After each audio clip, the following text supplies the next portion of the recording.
Karibu sana kwenye mlolongo wa podcast yetu, na mimi hapa ni Vod Voice na hii hapa ni Living Revolution Podcast. Hii ni channel ambayo itakuwa inakuletea baadhi ya matukio madogo madogo kwa ufupi kuanzia hivi sasa, na nadhani nitakuwa najitahidi kufanya kazi mara kwa mara ili muweze kupata visa vyetu. Sasa leo hapa nilikuwa nimewaletea story ya watu fulani hivi huko Uingereza ambayo wanadai kwamba mbwa alipata kutumia bangi na akala usingizi wa ndani ya siku 2 hivi. Sasa story yetu inaanzia London, Uingereza, ambako timu ya uokoaji wa mlima wa Ben Nevis italazimika kumwokoa mbwa aliyepoteza fahamu baada ya kutumia kilevi aina ya bangi.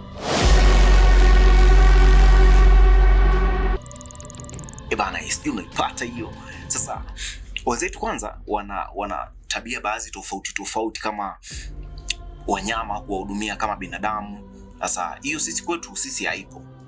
Mnyama akipata kuumwa unaweza ukamwacha ukamtelekeza na isitokee chochote wala asikushtaki mtu yoyote. Sasa tukio hilo lilitokea weekend iliyopita, yani Julai 12, 2026, yani juzi kati tu hapa, na aliyesimulia mkasa huo ni mmiliki wa mbwa huyo ambaye kwa majina anaitwa Christine Blume, na anadai kwamba walikuwa picnic, yeye, mbwa wake pamoja na baadhi ya watu wake wa karibu. Make wazungu wanaishi kifamilia sana, ni mtu akihitaji kutoka kwenda kuenjoy wanaweza akashare, wakaitana nini, ndugu jamaa marafiki wakashare, wakajaribu kutoka kwa pamoja.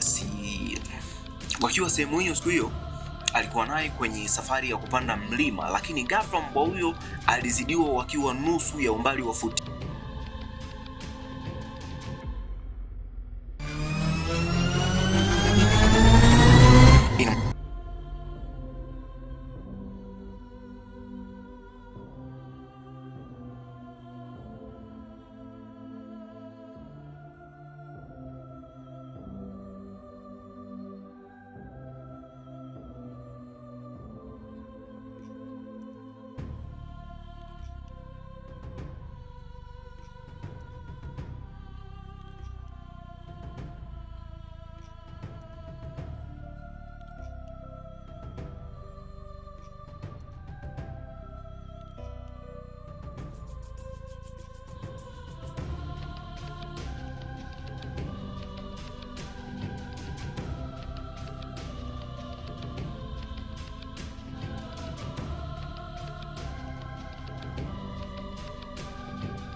toka amefikishwa hospitali.